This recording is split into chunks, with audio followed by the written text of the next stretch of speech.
Hello बच्चों, 3.5 के हमारे लास्ट क्वेश्चंस रह गए थे, यानी कि क्वेश्चन नंबर 9 और 10। क्वेश्चन नंबर 8 तक हम ऑलरेडी कर चुके थे, राइट। तो क्वेश्चन नंबर 9 और 10 में आपका क्या है, जैसे 9 में आपका है use the table of square root. Table of square root यानी कि जो आपको स्क्वायर रूट की टेबल दे रखी है, तो मैं आपको दिखाती हूँ कैसे यूज़ करनी है। To find the square root of the following, यानी कि 13, 29 ये आपको दे रखा है, इसमें से कोई भी नंबर दे रखा हो। ये है आपकी टेबल जो आपके पेज नंबर 52 पे, ठीक है, 52 और आगे 53 पे है। इसमें आपको दे रखा है नंबर्स, जितने भी आपको यहाँ पे नंबर दे रखे हैं उसके ही स्क्वायर रूट यहाँ पे दे रखे हैं। हालांकि आप लॉन्ग डिवीजन से आप निकाल सकते हो 0.000 लगा के। ये आपको डायरेक्ट स्क्वायर रूट दे रखे हैं, जैसे अगर किसी आप नंबर का निकालते हो उसमें से रीचेक कर सकते हो कि हाँ भाई आपका आंसर ठीक है या गलत है। जैसे 35 का स्क्वायर रूट निकालोगे तो आप चेक करोगे कि आपका आंसर 5.916 ही आ रहा है या नहीं। और इसके अंदर जितने भी स्क्वायर रूट है ये एग्जैक्ट स्क्वायर रूट नहीं है, ये up to 3 place of decimal है। ये चीज़ आपने ध्यान रखनी है। अब जैसे अब इस क्वेश्चन में आपको किसी का भी स्क्वायर रूट पूछा जाए, आपसे पूछा जाए कि 28 का स्क्वायर रूट क्या है, तो आपको इसमें से कुछ नहीं करना, सिर्फ इसमें से देखना है 28 आपका नंबर है, इसका स्क्वायर रूट क्या है 5.29। ये आपको 3 प्लेस ऑफ डेसिमल है, ये आप अपने आप भी निकाल सकते हो। लेकिन अब इस क्वेश्चन में, क्वेश्चन नंबर 9 में आपको क्या कहते हैं, use the table of square root to find the square root. जैसे 13 है, अब 13 का स्क्वायर रूट आपका क्या होगा, 13 का स्क्वायर रूट होगा 3.606। 29 का क्या होगा, 29 का स्क्वायर रूट होगा 5.385। इसी तरीके से आपको 100 नंबर तक आपके स्क्वायर रूट गिवन है, ठीक है। जैसे 100 का लास्ट आपको स्क्वायर रूट दे रखा है, दैट इज 10। और 10 के आगे कुछ भी नहीं है तो 0.000। आपको पता है आपको 3 प्लेस ऑफ डेसिमल लगाने, और किसी नंबर के आगे कुछ नहीं होता तो ऑब्वियसली डेसिमल के पास 0 ऐड करने से नंबर पे फर्क नहीं पड़ता।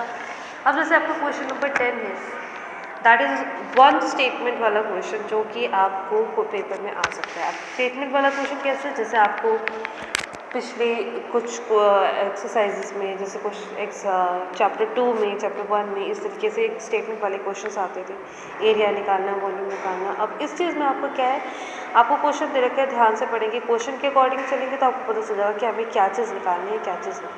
जैसे फर्स्ट क्वेश्चन है the area of a square plot. Square plot यानी कि आप एक स्क्वायर प्लॉट ऑफ लैंड है। अब स्क्वायर प्लॉट आपको पता है कि स्क्वायर में क्या होता है, all sides are equal, right. अब एरिया ऑफ प्लॉट, इसका एरिया कितना दे रखा है 531 स्क्वायर मीटर यानी मीटर स्क्वायर, ठीक है। अब आपको पता है कि अगर आपके पास स्क्वायर प्लॉट है, अब आपको पूछा गया find the approximate length of the side of the plot. Approximate का मतलब क्या है, एग्जैक्ट लेंथ आपको पता चल जाएगा इस बात से कि लेंथ एग्जैक्ट तो आएगी नहीं। अप्रॉक्सीमेट यानी कि भाई जैसे हम 3 प्लेस ऑफ डेसिमल छोड़ देते हैं, आगे 4 प्लेस नहीं करते, 5 प्लेस नहीं करते, 3 प्लेस पे छोड़ देते हैं, 2 प्लेस पे छोड़ देते हैं, that is approximated value. Approximated यानी कि एग्जैक्ट वैल्यू नहीं है, यहाँ तक ख़त्म नहीं हुई है, इसके अगर हम चलाना चाहें तो फ्रैक्शंस में नंबर आता जाएगा, आता जाएगा। तो length of the side of plot आपने निकालनी है। मान लो हमारी लेंथ क्या है L। अब आपको पता है एरिया ऑफ स्क्वायर प्लॉट होता क्या है, एरिया ऑफ स्क्वायर प्लॉट होता है L इंटू एल, या फिर ये कह लो साइड का स्क्वायर। अब साइड का स्क्वायर यानी कि L का स्क्वायर, L का square is equal to 531 metre square. अब L का स्क्वायर है तो अब हम यहाँ पे कहेंगे taking square root both side, taking square root both side. तो L स्क्वायर का स्क्वायर रूट तो हो जाएगा L, राइट। अब इसमें 531 का स्क्वायर रूट आपको निकालना, और मीटर स्क्वायर का स्क्वायर रूट हो जाएगा यहाँ पे मीटर, क्योंकि लेंथ मीटर में आती है, एरिया मीटर स्क्वायर होता है। जब स्क्वायर रूट लोगे तो मीटर स्क्वायर भी आपके स्क्वायर रूट के अंदर जाएगा, या मीटर स्क्वायर भी स्क्वायर के अंदर जाएगा, और वहाँ स्क्वायर रूट से निकल के वो भी मीटर स्क्वायर का क्या हो जाएगा, मीटर। तो लेंथ आपकी हमेशा मीटर में आती है एज यू नो, और एरिया हमेशा आपका मीटर स्क्वायर में आता है। तो आपका क्या, अब आपका काम क्या है, इस 531 का आपने क्या निकालना है,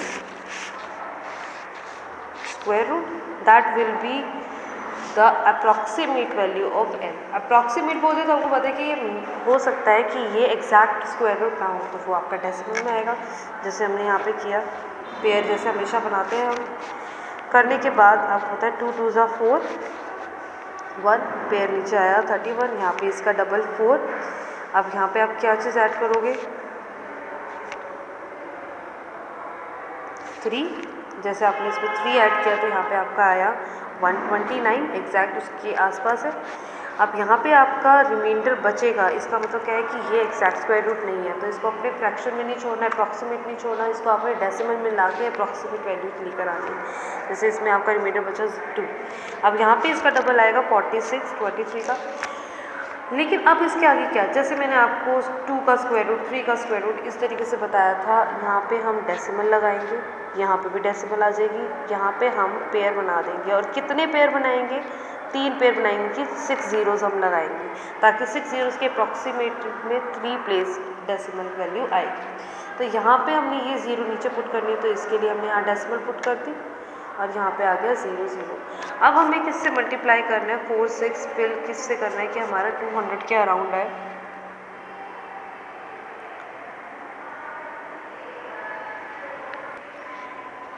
यह हमारा 200 के अराउंड है। लेकिन ये याद रखो, अगर आप 1 भी पुट करते हो तो आपका 461 200 से बड़ा आ रहा है। तो इसका मतलब क्या है कि हम यहाँ पे क्या पुट करेंगे, एक और 0, और एक और 0 का मतलब है कि हम एक पेयर और उतार लेंगे और यहाँ पे भी एक 0 उतारेंगे। अब हम देखेंगे कि अब हम यहाँ पे क्या चीज़ पुट करें जो हमारा आंसर ये आए। जैसे कि जैसे अगर हम 4 पुट करते हैं तो हमारा आंसर आता है 18416, और यहाँ पे अगर हम 5 पुट करते हैं तो हमारा आंसर आएगा जो कि इससे बड़ा हो जाएगा। तो हम यहाँ पे क्या पुट करेंगे, 4 से मल्टीप्लाई करने के बाद हमारी वैल्यू आई, मैं फिर से एक बार चेक कर लेती हूँ, 18416। यहाँ पे भी हमने 4 पुट किया, फिर उसके बाद हमने रिमाइंडर बताना है। रिमाइंडर कितना आया, 4 8 5 और 1 हमारा आया। अब हमारे पास एक पेयर और उतारने की परमिशन है, क्योंकि एक पेयर तो उतरता ही उतरता है। अब यहाँ पे किसका डबल आएगा, इस पूरे का, यानी कि 4608। अब हमें 4608 में क्या फिल करना है कि हमारा आंसर इसके अराउंड है। ठीक है, जैसे हम इसमें अगर हम 3 पुट करते हैं तो हमारा आंसर आएगा 138249। अगर आप 4 पुट करेंगे तो वो ऑब्वियसली थोड़ा सा ज़्यादा होगा, क्योंकि 4 4 जो 16 होता है वो ऑलरेडी इससे ज़्यादा है। तो हम यहाँ पे क्या पुट करेंगे, 3 और 3, 138249। यहाँ पे आपने रिमाइंडर निकाल के दिखाना है। ठीक है, इसको आपने क्लोज नहीं करना, रिमाइंडर ये आपका बचा रिमाइंडर।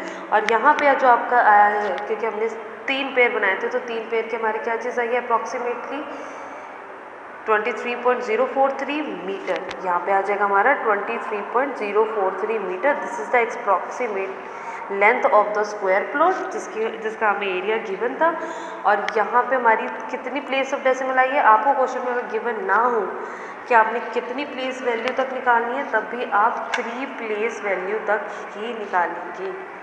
ठीक है, अगर आपको क्वेश्चन में गिवन है तो ऑब्वियसली जो गिवन है उसके अकॉर्डिंग चलेंगे, अगर नहीं गिवन है और वो परफेक्ट स्क्वायर नहीं है तो आपने इसी तरीके से 3 प्लेस वैल्यू ऑफ डेसिमल ही निकालना है। तो this is your required answer, यानी कि आपका कि अप्रॉक्सीमेटली, अप्रॉक्स ज़रूर लिखना। अप्रॉक्स का मतलब होता है कि अगर हम इसे आगे सॉल्व करना चाहें 0 0 ऐड करके तो हम सॉल्व कर सकते हैं, रिमाइंडर 0 नहीं आएगा।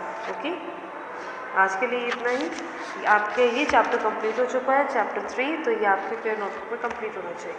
Thank you.